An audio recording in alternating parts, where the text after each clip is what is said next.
Hello fellow captain, welcome back to Space Operations Delta. I'm your captain, Captain Collins. Welcome back to another episode of X4. Today we're going to talk about 5 tips when you're buying a new ship, and this is not about how to buy a ship, but this is pro tips for buying a ship. Before we start, quick introduction to myself. I'm a Twitch streamer and YouTube content creator. I stream from Monday to Thursday, 7 PM Central European Time, and you can find me on twitch.tv/Captain Collins. And if you like my quick and easy tutorial videos and you don't want to miss anything in the future, then don't forget to hit the subscribe button. Thank you very much. So let's jump into the game and I will give you 5 pro tips for buying new ships.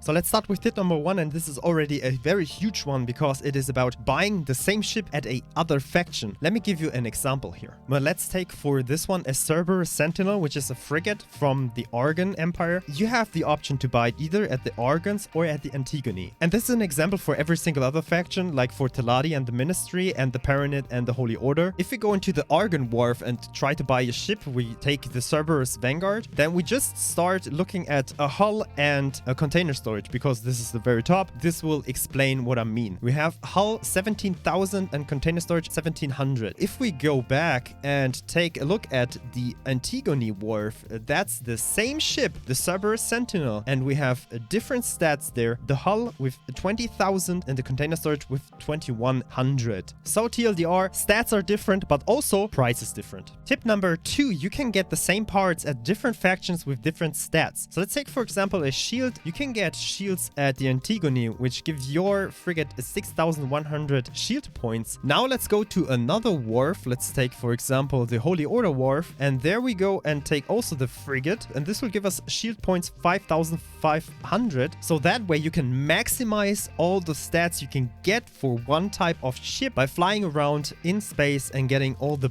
best parts you can buy. And there you go, maximizing without even installing a mod. Tip number 3, and we can just stay here. Let's take, for example, we have a high loadout mod and we want to change whatever we want to change there. What you now can do is saving that loadout with a custom name. Let's take, for example, Interceptor, and you want to save that. You can just save it here and you will have this as an option always whenever you come back to this wharf. That's good, for example, if you have fighters that are engaging large type of ships with plasma guns, or do a specific loadout for your miners or whatever. You can do everything with that. Now, if we move on and think a little bit more of it, then we go to tip 4, which is making loadouts for different tasks. Here we go with the Interceptor, and then you can rename that ship just by a click on rename ship using loadout name. This way you can be sure that every single ship that is constructed with this loadout also get this in their name, and you can go even further and make, for example, an heavy fighter. Let's say we want one as station defense there, create a new one and make one as trader defense, and it can also be the same loadout for both of these. But once you build the station defense ship, then it will be named station defense, so you have the specific tasks already in their name and with a specific loadout attached to that. So this is basically not a ship buying tip, but more like an organizing your fleet tip. And last but not least, tip number 5, which is about ship capacity. And let's go back to the frigate again. We have a Cerberus Vanguard here, and this will tell you 1 S ship capacity and 1 number of S dock. That means that you can put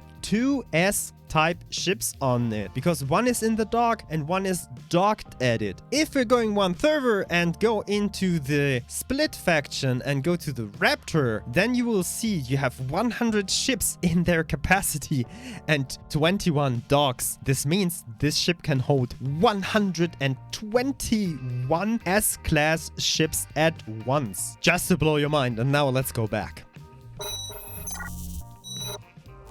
So here we are. There were 5 tips for buying ships, 5 pro tips. If you have more, then please write them down in the comments. I would be glad to know more of you. And thank you very much. This was it. Have a good day, and we'll see us on X4 streams.